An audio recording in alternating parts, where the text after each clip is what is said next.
Chapter 38. Liberation through tension. "Jack, you're here," said the king. "Let me introduce you to everyone." Not good energy, whispered Cicero. Oh, there you are. One eye was poking out of the bag below the zipper while the kitten carried on beside me. An orange flame flickered from a man's hand up ahead. He held on to the lighter and lit the end of a glass tube, while the general next to him inhaled a funnel of white smoke. After one big breath in, he coughed the smoke cloud across the table.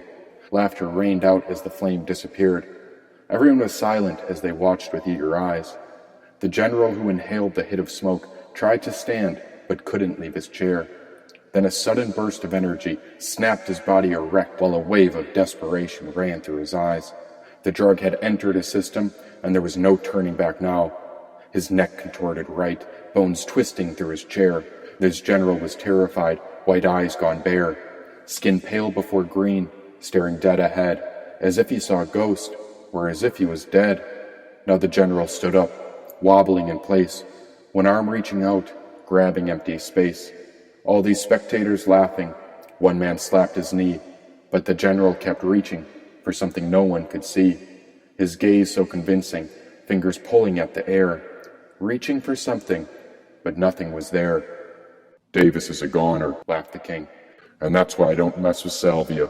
Only a moment ago, the general named Davis was living in a powerful body, but now his spirit was swept away with whatever substance he'd inhaled. The smoke was more powerful than this large man's life, and Davis was so afraid to sit down that the other generals forced him back into the chair.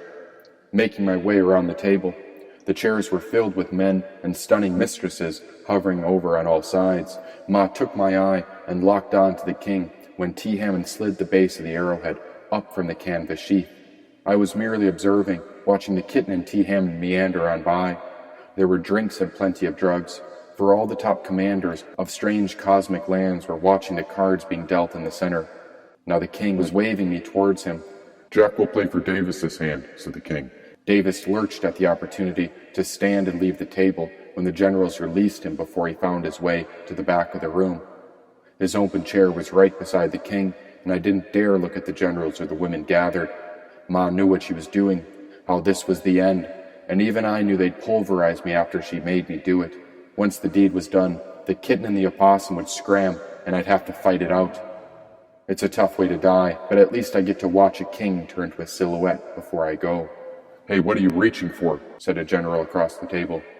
I was behind the king when my hand stopped moving the arrowhead up from the canvas. Holding the base still inside my pocket, the king turned towards me. "Everyone meet the top extractor. He goes by Jack," said the king. "What's in his hand?" asked the general again. Everyone in the room turned to face me when I heard a woman shaking a pill bottle under the table. I heard it shake again, and once more for 3 distinct sounds.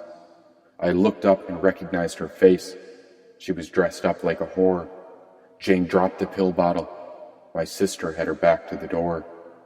"Hey, what's in your hand?" demanded the general.